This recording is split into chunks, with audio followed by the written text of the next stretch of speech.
Melvin Gordon, and the Chargers like him, and I think they'll give him a contract based on it's a Super Bowl roster. Why mess with the roster? Like we're moving. We've got some space here. Right. But I got to tell you, analytically, would Bill Belichick give Melvin Gordon a contract? No, he would absolutely not. And by the way, I think Bill Belichick would move Zeke.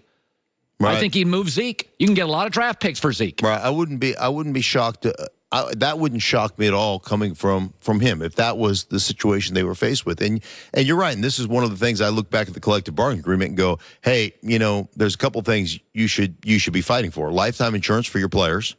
And you need to scrap pile this whole rookie wage scale, because this is to lock a guy up for 5 years, to have him locked up for 5 years on a rookie, you produce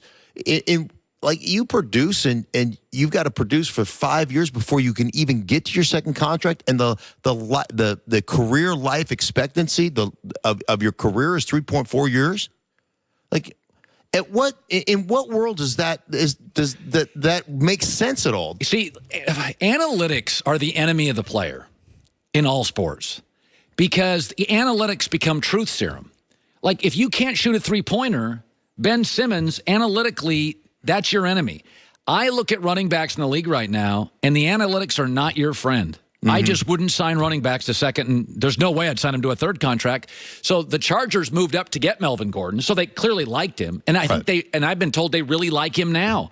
But, I mean, you start looking around this league, New England, running back by committee. Philadelphia, running back by committee. Right. Do you think, let me ask you this, because Sony Michel, his rookie year in New England, was great, right? Terrific. There was a bunch of different guys that produced for them. We all know that, right? You think he's getting a second contract in New England? No. Absolutely not. So, again, people got mad in the NBA because it's more of a players' league when Boston said no to Isaiah Thomas. And he had the hip problem. Right. And they're like, we're not going. And a lot of players were like, well, they don't treat their players right.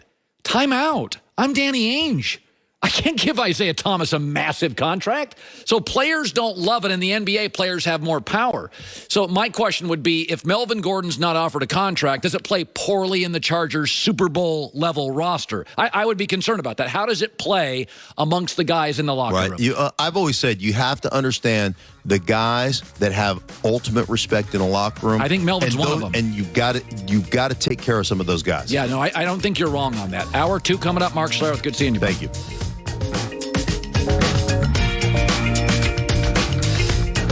This fall, Animation Domination returns.